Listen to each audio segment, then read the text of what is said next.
बुंदेलखंड के इस महाकुंभ में एक तरफ जहां स्वयं साक्षात रूप में श्री बालाजी विराजमान, दूसरी तरफ जहां 251 कुंडी श्री सीताराम महायज्ञ चल रही है।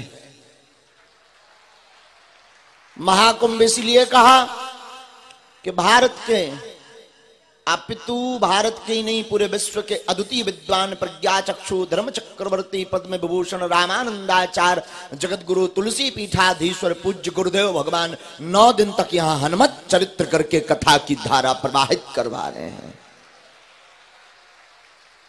और भारत के शीर्ष संत इस पावन भूमि पर आकर के हम आप सबको कृतार्थ कर रहे हैं, दर्शन दे रहे हैं। और आज भी, वैसे तो आज 5वां दिन है, पर कथा की दृष्टि से चतुर्थ दिवस है। आज चौथे दिन पावन तीर्थ बुंदेलखंड महाकुंभ में पूज्यपाद गुरुदेव भगवान की श्री हनुमत कथा में भारत के हिंदुत्व की कथा को जाने वाले हमारे ज्येष्ठ भ्राता पंडित श्री देवकी नंदन ठाकुर जी पहुंच रहे हैं। पूज्य बड़े भैया जी यहाँ पर लगभग 4 बजे पहुंच जाएंगे और दर्शन देकर के स्वयं भी कथा सुनेंगे। और हम और आप और पूज्य भैया जी के साथ सब मिलकर के बुंदेलखंड के महाकुंभ की आस्था में डुबकी लगाएंगे। बड़ी बात तो सुनो, बात ब्राह्मणी हुई। बुंदेलखंड का महाकुंभ इसलिए कहा, अनेक महापुरुष दिन में आ रहे जा रहे, कुछ और संत पधारेंगे।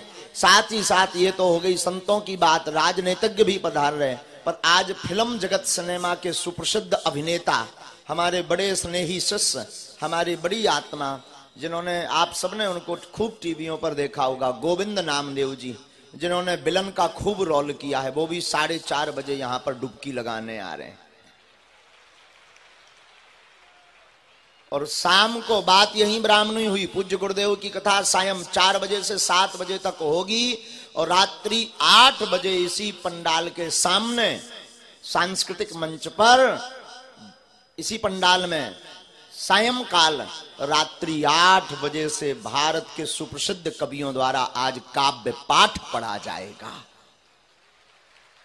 जिसमें राम भदावर, और आप सब उन कवियों को जानते हैं, जॉनी बैरागी, जिनकी कविताओं से व्यक्ति मंत्रमुग्ध हो जाता है। ऐसे अनेक कवि इस बुंदेलखंड के महाकुंभ में आए। और तुमोरे भी कक्का हरो आए, जय जने आए। आज के दरबार में बब्बाजू से, इतने बड़े आयोजन से, यज्ञ नारायण भगवान से, सन्यासी बाबा से यही प्रार्थना है कि जो जो कामना, जो जो अर्जी लेकर आए, बालाजी आपकी ऐन कैन प्रकारेण पूर्ण कर दें। लेकिन सच बताओ, कैसा लग रहा है? कैसा लग रहा है? आनंद आ रहा है ना? तो 9 दिन तक कौन कौन रुकने वाला? 5 दिन बाकी। जरा हाथ उठाओ दोनों। पक्का? पक्का? तो जो 5 दिन बचे हैं सब लोग बढ़िया परिक्रमा करो, यज्ञ नारायण भगवान के दर्शन करो। बड़ी बात तो जा है कि आप कछु नहीं करने, सामू लगो भंडारो सो दबा के 2 ही टाइम खाओ, इतने कथा सुनो, डरे रहो। बात वही हमारी पुरानी है, डले रहो दरबार में, धका धनी के खाओ, और एक दिन ऐसो आएगो कि आपो धनी हो जाओ। अब तुम्हारे लोग घर है तो हम बब्बाजू भेजना था ये पोस्ट के अनुसार। अब सब तई व्यवस्था है, बढ़िया भोजन करो, बढ़िया दरबार। और तो और परसों सन्यासी बाबा ने हमें आदेश कर दो कि 4 दिन प्रेतराज सरकार को दरबार और 2-4 परछा को दरबार लगा। हमें तो टाइम ना दिया, हम सुबह आए यहाँ लखनऊ से, लेकिन क्या करत, सुबह से खूब व्यवस्था में भी दे रहे। लेकिन फिर भी अब गुरु जी ने आज्ञा दी सन्यासी बाबा ने कि नहीं दरबार लगाना है। महाराज जी की जय जय बराजो महाराज जी। तो उन्होंने आदेश दो कि नहीं दरबार लगाना है। सब दरबार जो है लगने हैं, आज लगने, काल लगने, परों लगने, जी की लॉटरी लग जाए वही को भलो। सब जाए शिकायत करते कि महाराज मिलता ही नहीं है, अर्जी अब लगने ही नहीं है, अब तो टोकन वेतन ही नहीं है। तो बताओ लो, बुंदेलखंड के महाकुंभ ही में पर्चा बनन लगे। जय जय बोलो सीताराम। लगातार आज नहीं तो कल है, काल नहीं तो परसों, परसों नहीं तो नरसों तो पर्चा बनई जे है। भारत का पहला ऐसा दरबार श्री बागेश्वर बालाजी का दरबार है, जहां बड़े बड़े बुद्धिमान, बड़े बड़े तार्किक, बड़े बड़े बुद्धिजीवी, बड़े बड़े विद्वान जांचने आते, देखने आते, परखने आते, पर धन्य है बागेश्वर बालाजी के दिव्य दरबार की महिमा। यहाँ पर अनेक अनेक विचार लेकर आउत, लेकिन ठटरी सी वरजात सब वो भी कान लगत। कछु ना कछु तो है, और कक्का हरो कछु ना कछु और कछु नहीं, बागेश्वर बालाजी की कृपा है। ऐसा बागेश्वर बालाजी का दरबार।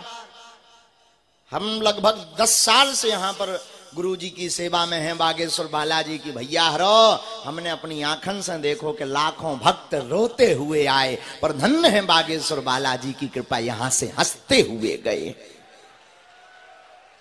जरूरी नहीं पर्चा बने, जरूरी नहीं चर्चा हो, जरूरी नहीं कि तुम हमसे मिल पाओ, जरूरी सिर्फ इतना है कि तुम नारियल बांध दो, लहसुन प्याज बंद कर दो, शनिवार, मंगलवार, बुधवार, गुरुवार, शुक्रवार किसी भी दिन की पेशी करना प्रारंभ कर दो। 21 परिक्रमा लगाकर आपके रोग में, संकट में, व्याधि में, पीड़ा में आराम लग जाएगा, ऐसा आशीर्वाद है। और आज तो और गुरु जी ने विचित्र जवाब दिया है, अगर वो कृपा कर देंगे तो चिंता मत करो, प्रत्येक भक्त को सर्व कष्ट निवारण एक एक नारियल अभिमंत्रित करके बांटा जाएगा। अब कब बांटा जाएगा हम अब ना बता भी कैसे, अगर अब बता दो तो अब हम आओ गरो फंस गओ। हाँ, हमें पता है कि तुम खा जाओ कच्चो। हाँ, आदमी को तो बस नहीं चलो, भारत विचित्र देश तो है, खाली कमरे के बाहर तुम बाहर एक बोर्ड टांग दो कि अंदर झांकना मना है, आदमी होता ही झांक हैं इते है का। तो जैसे हम पे कह दो भैया महाराजा छुजो ना, महाराजा छूने नहीं है, हम इसलिए नहीं छुपाऊ के हम ले रही अपने हाथ में वाईफाई, इसी वाईफाई का तो कमाल है। हम बालाजी को मुग्दल ले रही और इसलिए कहते हैं कि भैया छूना नहीं, दूर से राम राम करो, दूर से प्रणाम करो। आदमी लगने लगता हैं यही नहीं चमत्कार छुपो। वो आदमी लगना अरे तुम में भैया कौन चमत्कार नहीं है, दूर से ही से मतलब आए कि साधना में कोई भंग ना पड़े, ना जाने कहां से आप कैसे आए। लेकिन अब जैसो भी, अब हम जब सवेरे गए सो होते श्री यंत्रम, जहां हाँ जो तो सुनो 251 कुंडी यज्ञ में भक्तों को बांटने के लिए श्री यंत्रम सिद्ध करे जा रहे।